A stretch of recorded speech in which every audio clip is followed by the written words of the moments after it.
So, Sonny, tell us a little bit about yourself.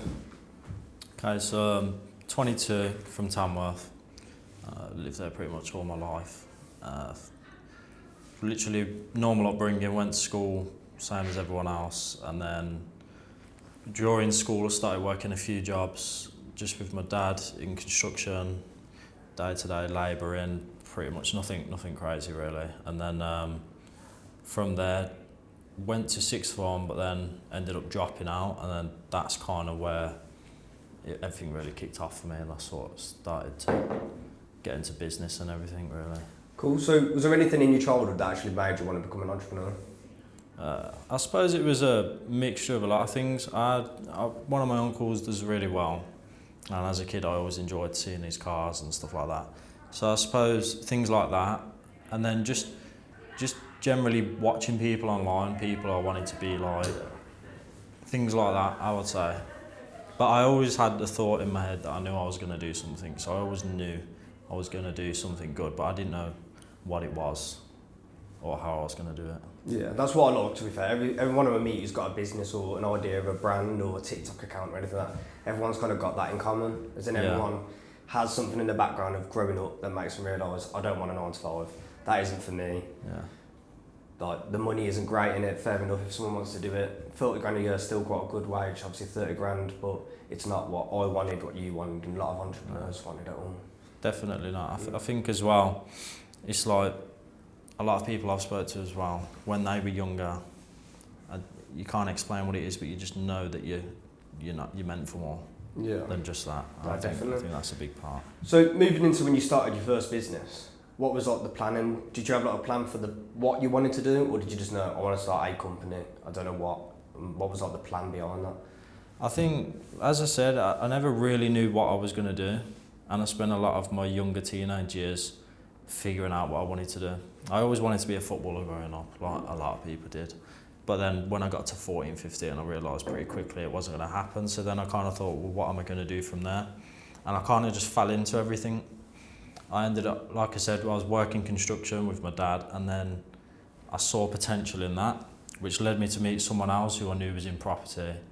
And then I thought, putting 2 and 2 together, construction and property kind of work entwined with each other. So then I obviously looked into that and researched it for a few years, got into a few educational events, seminars, talks, met people, and then basically worked my way into that and realised that's what I wanted to do. Yeah, that's good. When you started, I think all of us have, anyone who's doing anything with social media based, even starting a podcast like this, kind of get criticised, or you have your own self-doubts, bit of scepticism. Like, what were your self-doubts? Did you have any, or did you have anything from other people? I think, I would say for myself, there's no sort of blueprint for how to do something one way. A lot of people have been successful, but from where we're from, there's not really anyone that we can relate to who actually done something. So I think that's what it was. I always thought to myself, why would it be me?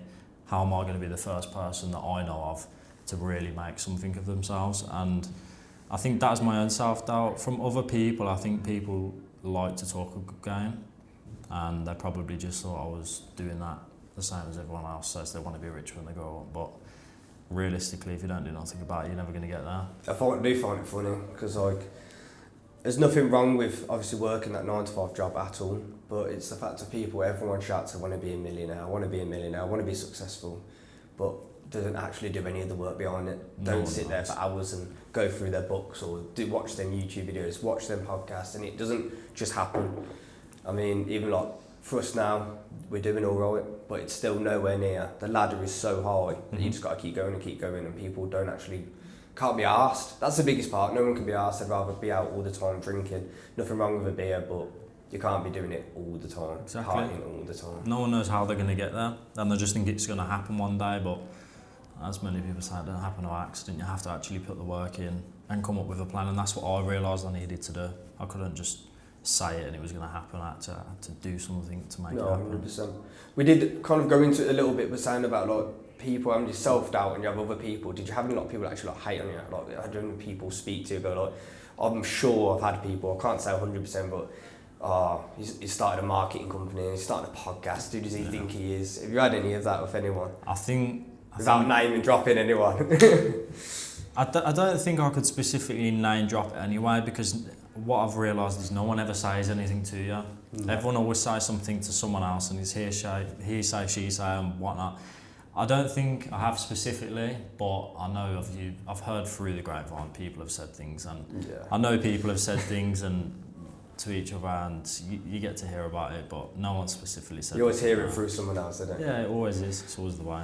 So, moving on towards actually with the business, was there anyone who actually helped you? Or like maybe not just helped you, but was kind of your guide you've seen on YouTube or family member? I know you said about your uncle, but is there anyone who actually was like, right, you're going to start a business, I'm going to help you, or was it all on your own? So, a lot of it was on my own, I suppose.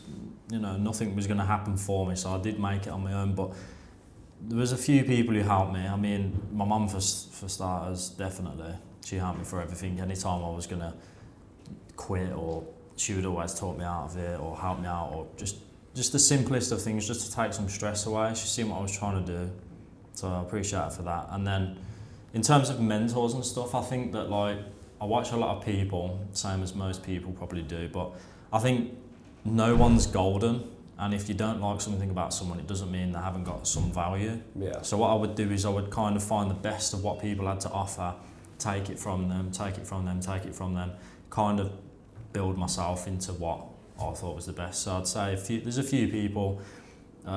Steve Hamilton helped me get into property. He's a big mentor of mine. I wouldn't have been able to get into property without him. I learned everything pretty much. And then just general people online, famous people, podcasts, things like that. Yeah, I don't know about yourself, but genuinely all of this happened from me watching and learning from Hustlers University at the start. Yeah. I was sat around, I had nothing really to do, and I was kind of like, oh well, no point wasting my time here. I was getting paid because of COVID. I thought, you know what, I'm going to jump on here and learn something. Started learning little bits here and there, and then got proper into it, and then ended up with this. So it's about realising other people, the older people, actually listening, like shutting up and listening to certain people, and actually, because they've got years of experience, and taking everything you can from what they've got, I guess. So, as I've known you anyway, I know your work ethic's very good. Yeah. Not many weekends partying, not really going out doing this and doing that. So what is like your work ethic? Like how hard do you work? I think my work ethic just in general, so not just to do with business, but I think everything. I generally train twice a day, in the morning and in the afternoon, almost 7 days a week. And I think things like that help you make your work ethic easier. So when I actually do my work, which is obviously throughout all the day, I don't set myself a time limit. I get done what I need to get done, and that's when I call it a day. So I would say my work ethic can be crazy, and then I could have a day where it's not as much, but it's generally because I haven't needed to that day. So I'd say my work ethic isn't set. It's not every single day is 18-hour day and I barely sleep. But being realistic, you can't just say, okay, 9 to 5 my job, and they're the hours I need to work. You have to put the overtime in. So the weekends, I don't really see it as a weekend. It's another work day. Yeah. And I get more excited on the weekends because I know other people aren't doing the work. So I think that's when it counts as well. Yeah, that's great. What advice would you give to like other young entrepreneurs now starting up, feeling like, I bet they're feeling overwhelmed. When I was starting, I was shitting myself for a lot of the stuff I was doing, like some of the bigger jumps, even the little jumps, I didn't know what to do or where to go. So what advice would you give to them people who are just starting out as like a younger lad as well, or woman? So a few things I'd say, first of all, if you look at anyone who's ever made anything of themselves, I would always say they generally took risks. And it can be small risks or it can be big risks. And if you don't take the risks and make the first move, you're never going to get anywhere anyway. So if you won't do that, you might as well give up already. I'm sorry to say. But if you can do that, I would also say, people say, oh, don't put all your eggs in one basket, but I completely disagree, because if you don't focus on something 100%, you're never going to get the full results out of it. You would never make it big. And anything I've ever done, which I've put 100% effort into, I've always got to where I wanted to be. So I think that find something that you can and want to do and put 100% effort into it. And if you don't see results straight away, you got to keep going. Yeah, I think people just kind of set a goal in their head, like, I want to make £1,000 this month, and then they make 50 quid, and they're like, oh, this is pointless. There's no point in me even doing this anymore. Like, I can't. It's like, mate, it's been 2 months. Yeah. You've made some money. You made 50 quid. That's 50 quid that you didn't have, and it's from something that you actually enjoy doing. Mm-hmm. It's just, don't put a time period on it. Just literally crack on and do it and do it and do it until you start getting some money back. You might go a month making thousands. You might go a month making nothing. That's what the life is like, isn't it? I guess. 100%. So when you were starting your company, what were you doing day to day, would you say? So starting and then... So when you were starting up, so when you got everything together, you kind of registered your company, and you were doing your thing, and you were getting it going, what would you say your day to day kind of thing was? I mean, first of all, I think starting any business, you need to understand it first. So I think for the first part of starting the business, it wasn't trying to put action in. It was learning what I needed to do first, because, like I've heard people say before, it's all right training, but if you're training for the wrong things, then you might as well not train at all. Yeah. And I think that by me researching, networking, learning, meeting people, getting experience in things is the most important at the start, and then start to put things in action. But also it doesn't mean procrastinate and don't ever take action. You need to as quick as you can, but if you don't understand something, you can't take action. So I've got on here, like I did say then, like you've just said. So your research, your contacts, your groups, your events, your meetings, they're all so important to be able to get to the point of having that full business, because you need to be able to meet people who are kind of in the same field or interested in the same thing that you're doing. So what like groups have you ever been to, events, meetings, stuff like that? Yeah. As I said at the start, I was spending a lot of time going to events, free events, paid events, networking events. Even on social media, I think everyone can agree it's the biggest, most powerful tool to our hands at the minute. Oh, 100%. So I think if I've seen someone who was similar to me, it's always good to make that connection. And most of the time you'll find they're looking for it as well. So it's easier to make connections than people think, and they are very important. A lot of stuff I've got done or needed done, it's always been done by someone I knew or someone who's helped me out figure it for myself and stuff like that. So I'd say networking's massive. Yeah. And everyone needs so to be doing it. Within the networking, how do you now approach making them connections in the events? Is it just going there, meeting them, or have you got connections still from them events like when you started? Mm-hmm. So at the start, I was pretty rubbish at networking, to be honest with you. I'm not particularly an introvert, but if I don't know people, I don't tend to speak to them. So I struggled at the start, and a lot of people will. Networking's not for some people, and it's not for me, but you have to do it regardless. If you don't like it, you still got to do it. So at the start, I was kind of just turning up, finding my way around.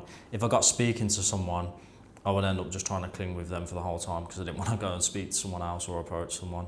So that's what I was doing. But then the more I went, the more comfortable you get, and I think that's like with anything. If you just keep doing it, you eventually get better at it. And now when I go somewhere, I either know people there and they introduce me to new people, or they recognise me, or I will just go and speak to someone if I like what they do or say. Yeah.